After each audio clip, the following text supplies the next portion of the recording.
Empire or Humanity? What the Classroom Didn't Teach Me About the American Empire by Howard Zinn. With an occupying army waging war in Iraq and Afghanistan, with military bases and corporate bullying in every part of the world, there is hardly a question anymore of the existence of an American empire. Indeed, the once fervent denials have turned into a boastful, unashamed embrace of the idea. However, the very notion that the United States was an empire did not occur to me until after I finished my work as a bombardier with the 8th Air Force in the Second World War. Even as I began to have second thoughts about the purity of the good war, even after being horrified by Hiroshima and Nagasaki, even after rethinking my own bombing of towns in Europe, I still did not put all that together in the context of an American empire. I was conscious, like everyone, of the British Empire and the other imperial powers of Europe, but the United States was not seen in the same way. When, after the war, I went to college under the GI Bill of Rights and took courses in U.S. history, I usually found a chapter in the history text called The Age of Imperialism. It seemed that American imperialism lasted only a relatively few years. I recall the classroom map labeled Western Expansion, which presented the march across the continent as a natural, almost biological phenomenon. That huge acquisition of land called the Louisiana Purchase gave no hint of anything but vacant land acquired. No sense that this territory was occupied by hundreds of Indian tribes that would have to be annihilated or forced from their homes. What we now call ethnic cleansing. That classroom map also had a section to the south and west labeled Mexican Cession. This was a handy euphemism for the aggressive war against Mexico in 1846, in which the United States seized half of that country's land. The term manifest destiny, used at that time, soon of course became more universal. The violent march across the continent, and even the invasion of Cuba, appeared to be within a natural sphere of U.S. interest. But with hardly a pause after Cuba came the invasion of the Philippines, halfway around the world. The word imperialism now seemed a fitting one for U.S. actions. Indeed, that long, cruel war, treated quickly and superficially in the history books, gave rise to an anti-imperialist league. Reading outside the classroom, I began to fit the pieces of history into a larger mosaic. What at first had seemed like a purely passive foreign policy in the decade leading up to the First World War now appeared as a succession of violent interventions. At the very time I was learning this history, the years after World War II, the United States was becoming not just another imperial power, but the world's leading superpower. Determined to maintain and expand its monopoly on nuclear weapons, it was taking over remote islands in the Pacific, forcing the inhabitants to leave and turning the islands into deadly playgrounds for atomic tests.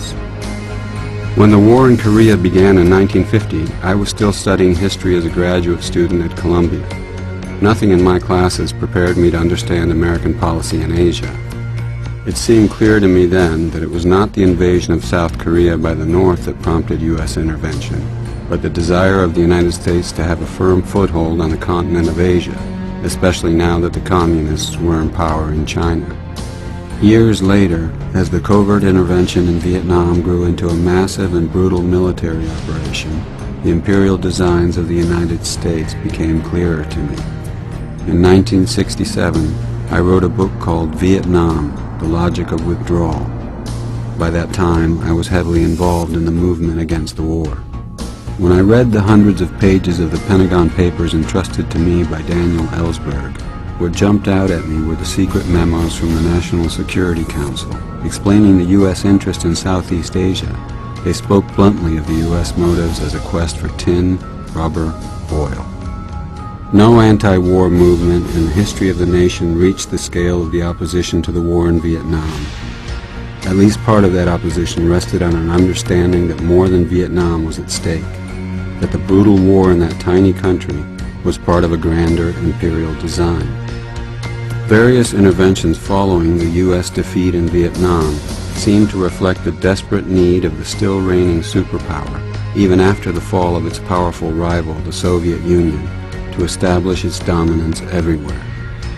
Was George Bush Sr. heartsick over Saddam Hussein's seizure of Kuwait? Or was he using that event as an opportunity to move U.S. power firmly into the coveted oil region of the Middle East? Given the history of the United States, given its obsession with Middle East oil dating from Franklin Roosevelt's 1945 deal with King Abdul Aziz of Saudi Arabia, and the CIA's overthrow of the democratic Mossadegh government in Iran in 1953, it is not hard to decide that question. The ruthless attacks of September 11th, as the official 9/11 Commission acknowledged, derived from the fierce hatred of U.S. expansion in the Middle East and elsewhere. Even before that event, the Defense Department acknowledged the existence of more than 700 American military bases outside of the United States. Since that date, with the initiation of a quote-unquote war on terrorism, many more bases have been established or expanded.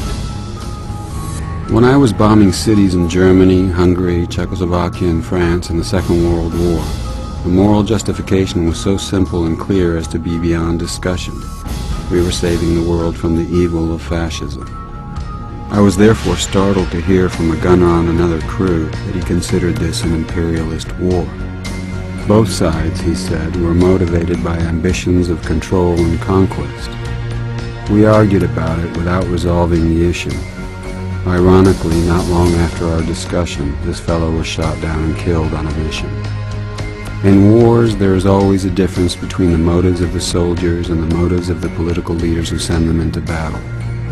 My motive was to help defeat fascism and create a more decent world, free of aggression, militarism, and racism. As George W. Bush said in his second inaugural address, "Spreading liberty around the world is the calling of our time." The New York Times called the speech striking for its idealism. We can hardly ask for a more candid, blunter declaration of imperial design, but with assurances that the motive of this influence is benign, that the purposes are noble, that this is quote-unquote imperialism light. The American empire has always been a bipartisan project. Democrats and Republicans have taken turns extending it, extolling it, justifying it. The rhetoric, often persuasive on first hearing, soon becomes overwhelmed by horrors that can no longer be concealed. The bloody corpses of Iraq, the torn limbs of American GIs, the millions of families driven from their homes in the Middle East and in the Mississippi Delta. Have not the justifications for empire, so embedded in our culture and assaulting our good sense, that war is necessary for security, that expansion is fundamental to civilization, begun to lose their hold on our minds? Have we not reached a point in history where we are ready to embrace a new way of living in the world, expanding not our military power, but our humanity?